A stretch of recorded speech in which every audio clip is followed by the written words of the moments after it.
हमारे दादाजी थे, उनकी शादी हुई, पिताजी हो गए, पिताजी की शादी हुई, हम हो गए, हमारी हुई, हमारे बच्चे हो गए, उनकी हमने कर दी, उनके बच्चे हो गए। ये बहुत जिम्मेदारी का मामला है, समझे आप थोड़ा इस जिम्मेदारी को? आपके घर में बच्चा है 2 साल, 4 साल, 8, 12, 15, 16 साल है, आपसे कोई कहे ये बच्चा मेरे को दे दो, नहीं दोगे? अच्छा, आप में से कोई देगा? कोई नहीं देगा। अच्छा, क्यों नहीं दोगे?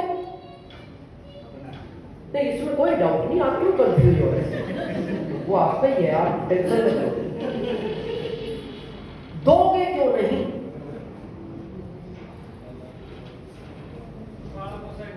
हाँ, बहुत अच्छी बात है, पाला पोसा इतने साथ आपका इमोशनल अटैचमेंट जुड़ता है।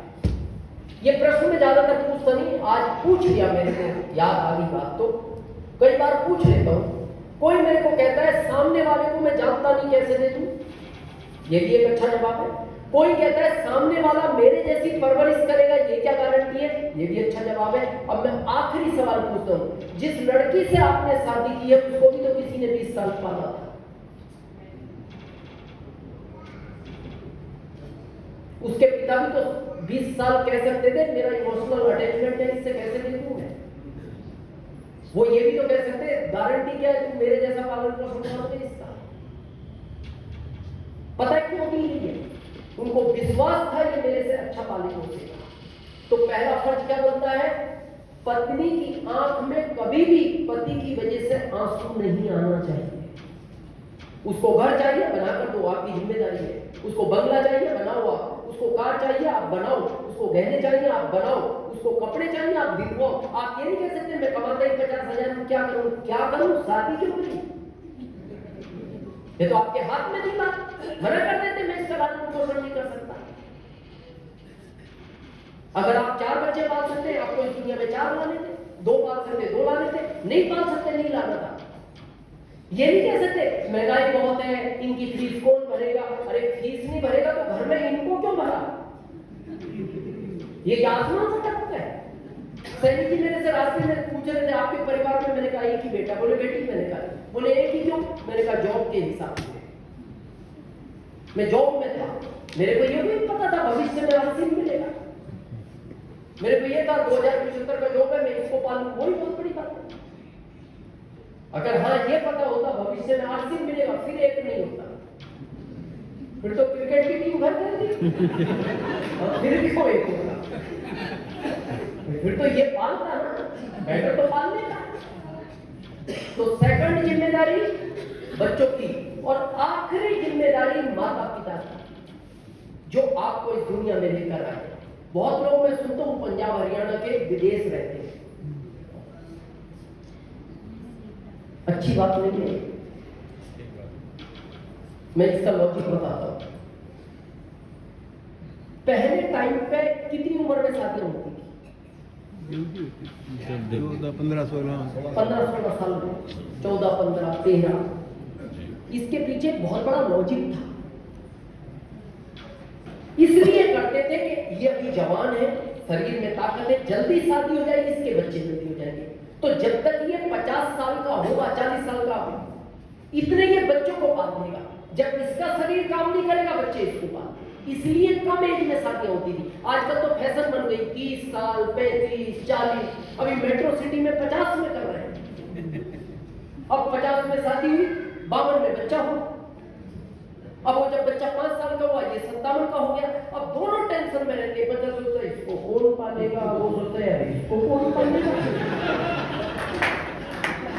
और दोनों टेंशन में कि ये पालेगा कौन। और वो बच्चा 7 साल का, बाप 57 का हो गया, बच्चा सोचता है बाप को पालेगा कौन। बाप को कहा मैं 57 का हो गया, ये भी 5 का, इसको कौन पालेगा।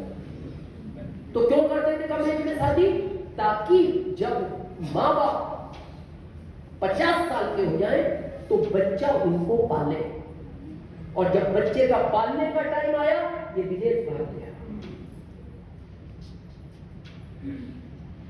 इसलिए पाल पोस के बड़ा किया था कि आप जब बुढ़ापे में उनको जरूरत हो और आप विदेश में रहो, या आप दिल्ली में रहो, या आप गुजरात में रहो। हमारे यहां एक नियम है, जिसने गलती की है सजा किसको मिलनी चाहिए? उसी को मिलनी चाहिए, नियम की बात है। जब आप छोटे थे बिस्तर किसने गीला किया था? हमने। और देखना, माँ ने आपसे ये नहीं कहा कि तुम गीले में सो, और उसने बिस्तर भी चेंज नहीं किया, उसे पता था कि उठ जाएगा नींद से, उसने खाली करवट बदल ली, आप वो गीले ना की और आपको अपनी जगह सूखे में ले आए। और एक दिन की कहानी नहीं, एक महीने की नहीं, बहुत लंबे अरसे तक वो गीले में सोई है, जबकि गलती आपकी थी। पता है क्यों सोई?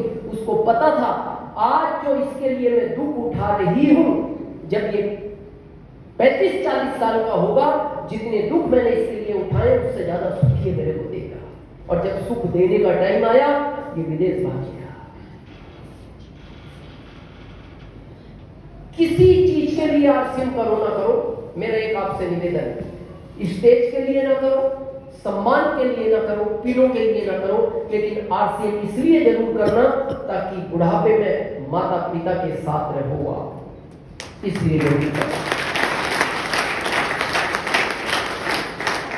सैनी जी एक बात कह रहे थे ना, बहुत लोग मेरी सैनी जी कई बार फ्लाइट में हॉक टॉक हो जाती है, वो लोग पूछते हैं आप इतना गर्व क्यों करते हो आरसीएम में?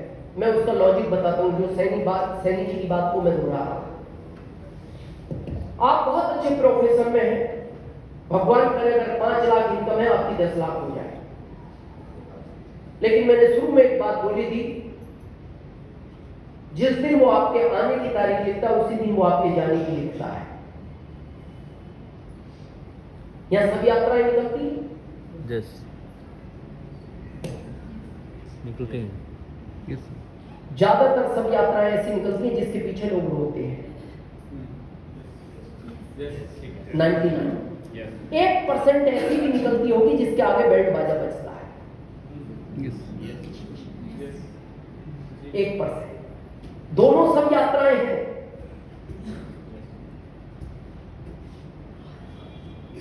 बैंड बाजा पता है जिसके आगे बजा, ये 100 साल की उम्र पूरी करके गया। ये तो घर वालों ने कहा, रिश्तेदारों ने, कोई रोना नहीं, बच्चे अपने पैरों पे खड़े हो गए, पोता पोती की शादी हो गई, ये भरा पूरा परिवार छोड़ के गया, रोना नहीं, इसको हंसी के साथ विदा करो।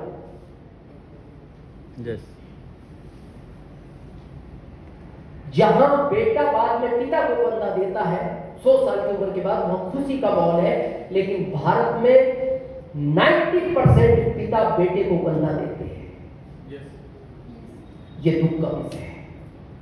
अब ये बूढ़े हो गए, बेटा कमाने वाला है और इसी की डेथ हो गई, और डेथ हमेशा इसकी ही पहले होती है, क्योंकि भाग ये रहा है फील्ड में, ये तो घर में आराम कर रहे हैं, यही टकरा रहा है किसी चीज से। डेथ नहीं हुई, एज तो उसने लिखी है, इसके हाथ पैर ही चले गए। ऐसे बहुत उदाहरण।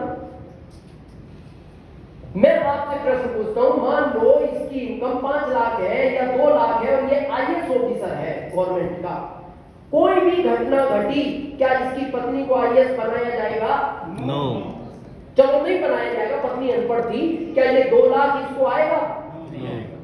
फिर किस बात का सीना जोड़ा करके घूम रहे हैं मार्केट में? फिर हम तो कह रहे हैं आरसीएम क्या है, आरसीएम क्या है। मैं आरसीएम की ताकत बताता हूं, एक दुखद घटना है लेकिन बहुत समझने की चीज है। ये सीनियर हमारे जानते हैं, सैनी जी जानते होंगे, जसवीर जी भी जानते हैं और हमारे टेक्निकल भी जानते होंगे। अभी हमारे आरसीएम में एक दुखद घटना हुई, रत्नेश जी जाए, रायपुर छत्तीसगढ़। ये जैन परिवार से लड़का था, 37 साल उम्र थी, अकेला लड़का, पत्नी, बेटा 5 साल का, बेटी 11 साल की, माता जी 75 साल की, पिताजी 80 साल के। ये इनका परिवार है। जैन समाज में संत लोग आए हुए थे रायपुर में, इनको लेने गए थे और इन्होंने अपनी कार पार्किंग में खड़ी की और पार्किंग के बाहर निकले तो 3 लड़के बाइक से आ रहे थे और वो बाइक यहां टकराई और ये गिर गए। यहां चोट लगी, ऑपरेट किया, 48 घंटे पे डेथ हुई। जबकि मैंने दिल्ली में अपनी आंखों के सामने सैनी जी ऐसा देखा है, 8वीं मंजिल से वो बांसों की जाली में बंधे हुए थे, बांस काम चला, वहां से गिरा मजदूर, टकराते टकराते टकराते नीचे आया, फिर खड़ा होकर देख रहा कहां से गिरा था। कुछ नहीं हुआ, 8वीं मंजिल से, और ये बाइक टकराई, खाली गिरे, क्योंकि भगवान ने उम्र ही उतनी दी रखी थी। इसको कोई टाल नहीं सकता। ये तो एक बहाना है कि कार से हो गया, उससे हो गया। प्रश्न ये नहीं है कि डेथ हो गई, प्रश्न ये है कि अकेले परिवार का व्यक्ति, माता पिता को शुगर है, बेटा 5 साल का है, बेटी 11 साल की है, पत्नी घर में अकेली है, कहां से आएगी इनकम? मान लो ये जॉब में होते, पत्नी को तो आईएएस नहीं बनाते, फैक्ट्री होती तो फैक्ट्री तो पत्नी नहीं चला सकती, माता पिता बूढ़े हैं, बच्चे छोटे, बेटा तो 5 साल का ही। लेकिन आरसीएम पे घर पता है क्यों होता है? 1 महीने बाद, इनका नाम सुधा जैन है, पत्नी का, कंपनी का फोन आता है रत्नेश जी की पत्नी के पास, मैडम बहुत दुख की बात है, हमने एक बहुत जिम्मेदार व्यक्ति आरसीएम का खो दिया, इसके लिए बहुत दुख है, लेकिन आरसीएम परिवार आपके साथ खड़ा है, आपको इसलिए फोन किया गया है, आप अपने पेपर्स कंपनी को भेजो, क्योंकि अगले महीने कंपनी आपको सफायर घोषित करेगी। ये सफायर की बात है, और आज सुधा जैन को कंपनी ने अगले महीने सफायर की पिन घोषित कर दी। आज सुधा जैन आरसीएम की सफायर है, और जो 7 लाख के आसपास रत्नेश जी को जाता था, अब वो इनके अकाउंट में हर महीने 7 लाख रुपए आता है। तो ना तो इस बच्ची की शादी की चिंता है, ना इस बेटे की, इस जगह को कोई ले नहीं सकता, माता पिता बूढ़े हैं। तो बस मेरा आपसे आखिरी निवेदन है, कभी रात के 2 बजे आंख खुले, या अपने मोबाइल में कभी अलार्म लगाना, रात के 2 बजे अपने बिस्तर से उठना, 3 मीटर दूर होना, सबसे पहला चेहरा इस पत्नी का देखना जो सोए हुए हैं, और सोचना जो दिन में 10 बार मेरे को फोन करती है, कहाँ रह गए, कहाँ हो, कब तक आओगे। दूसरा चेहरा इन बच्चों का देखना। बहुत सारे परिवार ऐसे हैं जिनके मुखिया चले गए ना, जब वो माँ के साथ बच्चा मार्केट में जाता है ना, किसी खिलौने की बात करता है, माँ डांट देती है उसको, क्योंकि ये कहां से लाएगी पैसा, तेरे को समझ नहीं आता, इतना समझाते, बार बार चीज करता है, फिर ये आखिरी में बोल पड़ता है, माँ पापा थे तो हर खिलौना दिलाते थे, आप कभी भी खिलौना नहीं दिलाते, ऐसी क्या तकलीफ आ गई? वो बच्चा है, वो नहीं समझता कि माँ का इनकम का कोई सोर्स नहीं है। क्या इसके सपने बड़े हो गए? इसके सपने तो बचपन में मार चुके हैं। इसका फेस देखना, जो दिन में कई बार आपकी पत्नी से पूछता है, माँ पापा कब आएंगे, मार्केट जाना, हमें शॉपिंग करना है। तीसरा फेस इन माता पिता का देखना, जो सिर्फ आपको देख कर जी रहे हैं, इनको शुगर है। और आखिरी फेस आप अपना देखना, और चंद सेकंड के लिए सोचना, जिस दिन इस तस्वीर में से मेरा चित्र हट गया, इस तस्वीर का क्या होगा? शायद उस दिन आपको जवाब मिलेगा कि आरसीएम के आपके फैमिली को आपके बाद आरसीएम की जरूरत है या नहीं। जवाब दे आपका दिल है तो इसको कभी छोड़ना मत, और आपका दिल और आत्मा दवाई ना दे, आप इसको नहीं करना। आपने हम सबको सुना, इसके लिए हम आपके बहुत बहुत आभारी हैं। Thank you.